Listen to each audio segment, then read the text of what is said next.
और आज मैं एक्सप्लेन करने जा रहा हूँ सुपर क्यूब का एपिसोड। तो अब बिना किसी देरी के वीडियो को स्टार्ट करते हैं। तो हमें इस एपिसोड के स्टार्टिंग में बताया जाता है हर एक लड़का अपनी वुमेन के लिए हीरो बनना चाहता है, बट जहाँ तक मेरा सवाल है वैंग जियाओ जियो का, मैं सिर्फ एक डूबा हुआ चूहा बन पाया अपनी ड्रीम वुमेन के सामने। और फिर यहीं पे सीन कट होता है। हमें कुछ लड़कों को दिखाया जाता है जो कि ब्रिज के ऊपर खड़े होते हैं और वो नीचे पानी की तरफ देख रहे थे। और फिर उनमें से एक लड़का कहता है बस हम उसे डरा रहे थे, तुमने पानी में उसे क्यों फेंका। और फिर दूसरा लड़का कहता है बॉस वो मैं नहीं था, उसने ही मेरे सर मारा था और इसीलिए मेरे हाथ से वो छूट गया। और फिर हमें पानी के अंदर का सीन दिखाया जाता है। वहाँ पर एक लड़का पानी के अंदर डूब रहा होता है और जो वो लड़का होता है वो कहता है ये मेरी आज तक की सबसे लंबी रात थी और हालांकि मुझे नहीं पता कि मेरी डेस्टिनी क्या थी। और फिर इतना कहने के बाद वो और पानी के नीचे जा रहा होता है और उसी दिन मेरी बॉडी के अंदर एक क्यूब चला गया। वो एक मिस्टीरियस क्यूब था और वो मेरे बॉडी के अंदर मेरे सिस्टम्स को इवॉल्व कर रहा था और अब मैं उस क्यूब की मदद से टेलीपोर्ट हो सकता हूँ स्पेस के थ्रू। और अब मैं अपनी किस्मत को बदलने के लिए टाइड के अगेंस्ट जाऊंगा और इनविंसिबल बनूंगा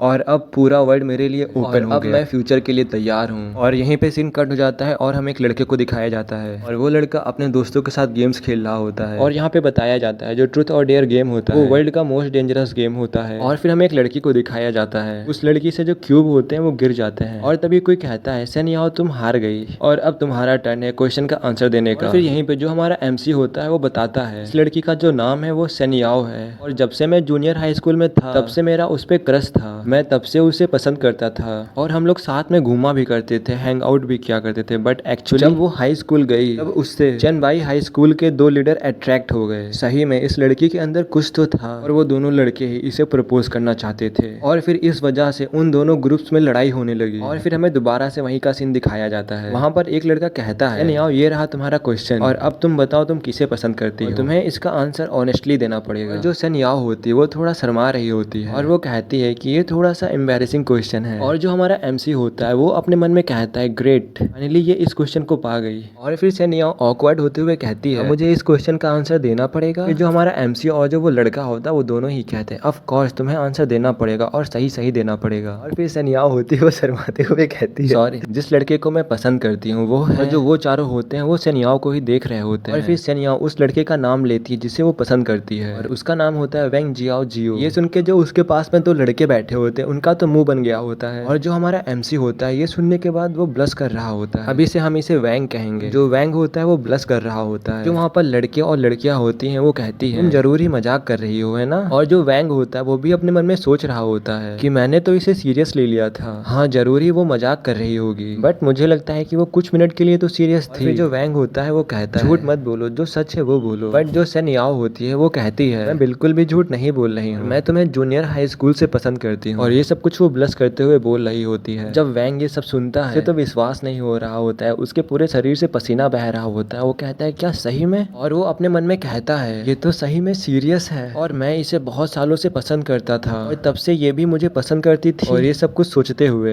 सोचते हुए वो बहुत ज्यादा शर्मा रहा होता है और उसके पूरे शरीर से पसीना बह रहा होता है। और तभी जो वैंग होता है वो अपने मन में सोचता है, कहता है वेट क्या ये अपनी फीलिंग को कन्फेस कर रही है। और फिर वो दूसरी तरफ उन गैंग लीडर के बारे में सोचता है। वो कहता है जो वो दोनों गैंग लीडर हैं वो इसे पसंद करते हैं बट ये मेरे लिए फीलिंग रखती है। और तो और मुझे कुछ समझ में नहीं आ रहा कि मैं एक्साइटेड हूँ या नर्वस हूँ। और फिर यहीं पे सीन कट होता है, हमें एक जगह का सीन दिखाया जाता है जहाँ पर वैंग को कोई कॉलर से पकड़े हुए था। इस टाइम पर वैंग बहुत घायल लग रहा था। और फिर हमें 4 लड़कों को दिखाया जाता है। उन 4 लड़कों में से एक लड़का वैंग के कॉलर पकड़ के कह रहा होता है तुम्हारी हिम्मत कैसे हुई हमारे बॉस की वुमेन की तरफ मूव करने की। और फिर वो लड़का दोबारा से कहता है सेनियाओ हमारे बॉस की वुमेन है और अब तुम मरने वाले हो। और फिर हमें उनके बॉस को दिखाया जाता है जो कि गाड़ी पे बैठा होता है और सिगरेट पी रहा होता है। और फिर वो सेनियाओ को कॉल करता है और फिर सेनियाओ से कहता है याओ याओ याओ मैंने तुम्हें बहुत दिन से देखा नहीं। और जो याओ होती है वो कहती है आखिरकार हो क्या रहा है। और वो कहती है ये तो वैंग जियाओ जियो का फोन है। और फिर जो गैंग लीडर होता है वो हंसते हुए कहता है याओ याओ क्या तुम थोड़ी देर के लिए लाइन पर रहोगी। और वो कहता है मैंने किसी चीज को पकड़ा है और मुझे लगता है कि शायद तुम्हें ये इंटरेस्टिंग लगेगा। और जब वो जियाओ जियो को देखती है इस हालत में तब वो उनसे कहती है इसको जाने दो यहाँ से। और तभी जो गैंग लीडर होता है वो कहता है मुझे इस लड़की से थोड़ी सी यहाँ पर बात करनी थी। और फिर जो वो गैंग लीडर होता है वो कहता है हाँ तुम्हारा नाम क्या था जियो या फिर कुछ और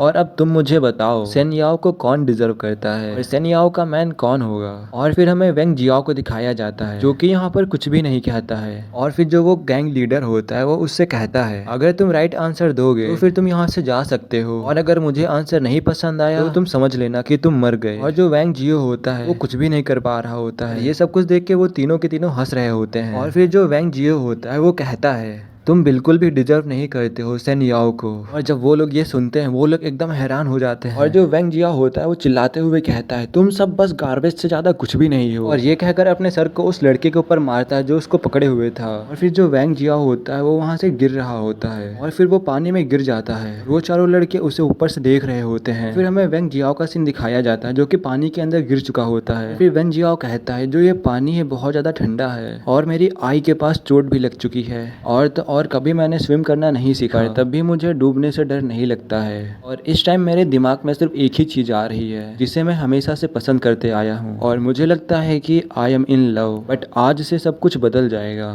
तभी जो वैंग जियो होता है उसकी कहीं पे नजर जाती है और वो कहता है आखिर ये क्या है, ऐसा लगता है कि ये क्यूब टाइप का है कुछ। और फिर हमें दोबारा से उन 4 लड़कों को दिखाया जाता है जो कि कह रहे होते हैं कि मुझे वो अभी भी नहीं दिखा। फिर जो गैंग का लीडर होता है वो कहता है उस इडियट का क्या नाम था, हाँ वैंग जियाओ जियो, क्या यही उसका नाम था। और फिर वो चिल्लाते हुए कहता है वैंग जियाओ जियो क्या तुम मर गए हो, क्या तुम्हें तैरना नहीं आता है। और फिर दोबारा से हमें वैंग जियाओ जियो का सीन दिखाया जाता है जो कि वो उस क्यूब के पास जा रहा होता है और वो कहता है कि मेरे लंग्स में इनफ ऑक्सीजन नहीं बची है, बट जो ये मिस्टीरियस क्यूब है ये मुझे अपनी तरफ आकर्षित कर रहा है। और तभी जो वैंग जियाओ होता है वो उस क्यूब के पास पहुंच जाता है और उस क्यूब को अपने हाथ में उठा लेता है और वो कहता है आखिरकार ये है क्या। और फिर जो वैंग जियाओ होता है वो अचानक से हैरान हो जाता है और फिर जो वो क्यूब होता है वो अपने आप मूव करने लगता है। और फिर जो वो क्यूब होता है वो वैंग जियाओ की बॉडी में इंटर कर जाता है और जो वैंग जियाओ होता है उस क्यूब को ढूंढने लगता है अपनी बॉडी को छूते हुए। और वैंग जियाओ कहता है आखिरकार ये क्यूब किधर गया। और फिर उसे ऐसा लगता है कि उसकी पूरी बॉडी जल रही हो और उसे बहुत ज्यादा दर्द हो रहा होता है। और फिर वो कहता है आखिरकार ये हो क्या रहा है, क्या वो मेरी बॉडी के अंदर चला गया, आखिरकार ये है क्या। और फिर अचानक से वो अजीब सी जगह में आ जाता है, फिर वहां से टेलीपोर्ट हो जाता है। और जो वैंग जियाओ होता है वो कहता है अभी तो मैं पानी के अंदर था और अब मैं एयर के मिड में कैसे आ गया। और फिर वो नीचे की तरफ गिरने लगता है और इस टाइम पे वैंग जियाओ बहुत ज्यादा घबरा गया था और उसे चक्कर जैसा लग रहा था। और वो जैसे ही गिरने वाला होता है तभी अचानक से टेलीपोर्ट हो जाता है क्लासरूम में और फिर उस क्लासरूम में जो बेंच होती है वो उसके ऊपर गिर जाता है। और उसको देखने से ऐसा लग रहा था कि उसको कुछ समझ में नहीं आ रहा आखिरकार ये हो क्या रहा है। और वो जिस सीट पे गिरा था वो उस सीट पे बैठ जाता है। और जैसे वो इस क्लासरूम को देखता है वो कहता है ये तो एक क्लासरूम है और मैं यहाँ पर कैसे आया। और वो कहता है मैं जस्ट कुछ मिनट पहले पानी के अंदर था और अब मैं यहाँ पर इस क्लासरूम में हूँ, आखिर ऐसा कैसे हो सकता है। और फिर यहीं पर जो ये वाला एपिसोड होता है वो खत्म हो जाता है। कमेंट में बताना कि तुम्हें ये वाला एपिसोड कैसा लगा और अगर तुमको इसके आगे के एपिसोड देखने हैं तो कमेंट करना, तो फिर मैं इसके आगे के भी एपिसोड अपलोड करूंगा। और कल सुबह बुक ऑफ एस्पर का न्यू एपिसोड आ जाएगा जो कि 20 मिनट का होगा। अगर मैं 20 मिनट का अपलोड नहीं कर पाया तो 10-10 मिनट की 2 वीडियो आ सकती हैं कल। और जिन लोगों ने सब्सक्राइब नहीं किया तो सब्सक्राइब कर लो, लाइक कर दो और वीडियो को शेयर कर दो। और वीडियो को देखने के लिए थैंक यू और अब मिलते हैं नेक्स्ट एपिसोड में। तब तक के लिए टाटा बाय बाय। और हाँ लास्ट में अगर तुमको कोई भी सीरीज एक्सप्लेन करानी है तो कमेंट कर देना।